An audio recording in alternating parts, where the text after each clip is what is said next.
चला तर मैत्रिणींनो, उन्हाळा विशेष आज बनवूयात पचनास हलकी फुलकी आणि झटपट तयार होणारी अंडा बिर्याणी। बनवायला अतिशय सोपी आहे, कमी वेळात आणि कमी फाफट पसाऱ्यात तयार होते, त्यामुळे तुम्हाला नक्की आवडेल। तर कारण नमस्कार, मी भाताला तेजश्री तेवढीशी श्री पुरेशी किचनमध्ये टेस्ट तुमचं नसते. सर्वांचं म्हणूनच तर मनापासून आज स्वागत करते। तर सर्वांत अगोदर आपल्याला अंडे उकडून घेणं गरजेचं आहे। त्यासाठी मी आज वापरते अगारोचं एक बॉयलर। वापरणं खूप सोपं आहे। फक्त खालच्या ट्रेमध्ये अर्धा ग्लास पाणी घालायचं, ट्रे ठेवायचा आणि या ट्रेच्या होलमध्ये ना अंडे ठेवायचे। तर एका वेळेला 8 अंडे तुम्ही उकडवू शकता। आता यावर झाकण ठेवा आणि मशीन सुरू करून द्या। अंडे उकडतायत तोपर्यंत आपण एक साधीशी पेस्ट तयार करून घेऊ। त्याकरिता अर्धा वाटी ताजं दही, ज्यामध्ये पाव चमचा हळद, 1 चमचा लाल तिखट, 1.5 चमचा धना पावडर, अर्धा ते पाऊण चमचा काळं तिखट आणि पाऊण चमचा सुहानाचा बिर्याणी मसाला घातला। संपूर्ण जिन्नसे छान असे एकजीव करून घेऊ, फेटून घेऊ। तयार झालेली पेस्ट साईडला ठेवून देऊ आणि एक छोटंसं वाटण तयार करून घेऊ।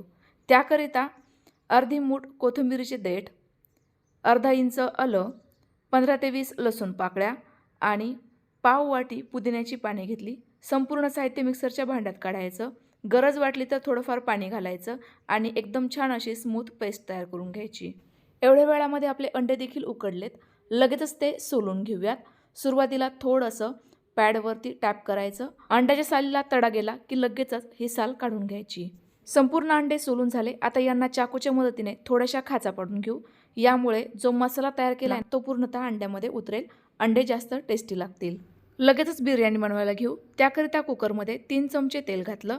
तेल कडकडीत गरम झालं की उभा पातळ चिरलेला एक मोठ्या आकाराचा कांदा घालायचा। हा छान असा चॉकलेटी रंगावर परतून घ्यायचा। तयार होतो आपला कुरकुरीत बरिस्ता। हा तळत असताना गॅसची फ्लेम फुल ते मध्यमच ठेवा।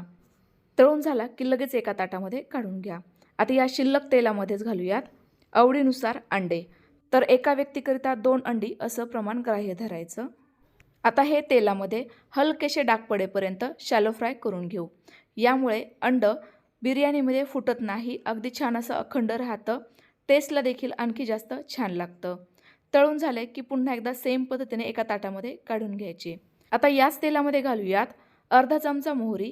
ती छान अशी तडतडली की लगेच अर्धा चमचा जिरे आणि याच सोबत आवडीनुसार काही खडा मसाले घालूयात। तर यामध्ये 1.5 इंच दालचिनी, 2 तमालपत्र, 1 स्टार फूल, 1 काळी वेलची, 3 लवंग, 4 काळी मिरी आणि थोडीशी शहाजिरे घेतले होते।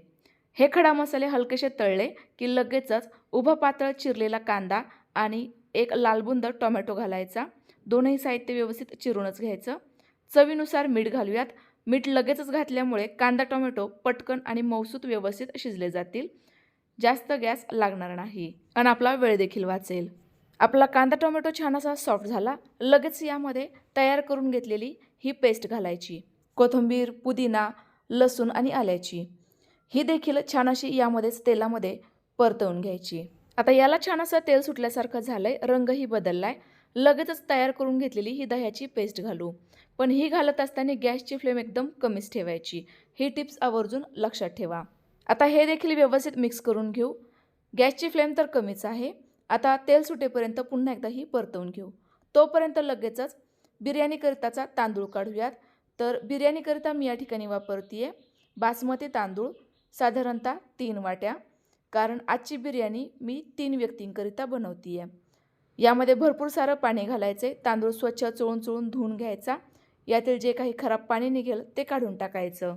तुम्हाला जर आणखी जास्त फास्टमध्ये बिर्याणी बनवायची असेल तर हाच तांदूळ सुरुवातीलाच तुम्ही पाण्यामध्ये भिजत ठेवा, ज्यामुळे तांदूळ शिजण्याचा वेळ वाचेल। एवढ्या वेळामध्ये आपल्या इकडे दह्याला देखील छान असं तेल सुटल्यासारखं झालंय, रंग अगदी परफेक्ट आलाय। लगेच यामध्ये हा स्वच्छ धुवून घेतलेला तांदूळ घालू।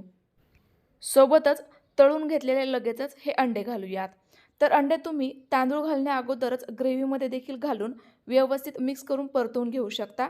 मी ॲक्च्युली विसरले होते, पण हरकत नाही आहे। आता देखील आपण या मसाल्यांमध्ये तांदूळ आणि अंडे देखील पुन्हा एकदा व्यवस्थित मिक्स करून परतवून घेणार आहोत, त्यामुळे सेमच टेस्ट येईल। जर तुम्ही या ठिकाणी तांदूळ भिजवून वापरत असाल तर तो एकदम हलक्या हाताने मिक्स करा, कारण तो भिजलेला आहे, त्याचा तुकडा पडू शकतो। तर व्यवस्थित पुन्हा एकदा हे मिक्स करून घेऊ। जोपर्यंत तांदळाला आपल्या या मसाल्यांची छान अशी कोटिंग होत नाही तोपर्यंत, किंवा तांदळातील जे काही एक्स्ट्राचं पाणी होतं ना ते पूर्णतः यातून निघून जात नाही तोपर्यंत. तांदूळ ना असा मोकळा सुटसुटीत आणि थोडासा तेलकट दिसायला हवा इथपर्यंत हे परतवायचं.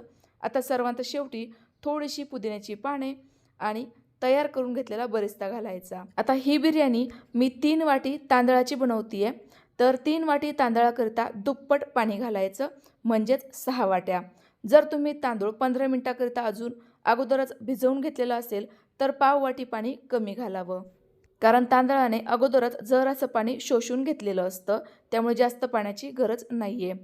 चवीनुसार अगदी थोडंसं मीठ घालू, कारण सुरुवातीला देखील आपण मीठ घातलं होतं. पुन्हा एकदा संपूर्ण साहित्य व्यवस्थित मिक्स करून देऊ आणि कुकरचं झाकण लावून फुल गॅसवर 3 शिट्ट्या काढून घेऊ. 3 शिट्ट्या झाल्यानंतर आपला कुकर व्यवस्थित असा थंड झालेला आहे. यातील थोडीशी वाफ सोडून बघायची. बघा, अजिबात वाफ राहिलेली नाही आहे. झाकण खोलून बघूयात. गरमागरम मोकळी सुटसुटीत आणि मऊ लुसलुशीत झटपट तयार होणारी आपली ही चमचमीत अंडा बिर्याणी तयार झाली आहे. गरमागरम रायत्यासोबत किंवा सलाडसोबत सर्व करू शकता. तर आजची ही अंडा बिर्याणीची रेसिपी कशी वाटली कमेंट्स करून नक्की कळवा. रेसिपी आवडल्यास लाईक करा आणि जास्तीत जास्त शेअर करा. पुन्हा भेटूयात. Bye bye.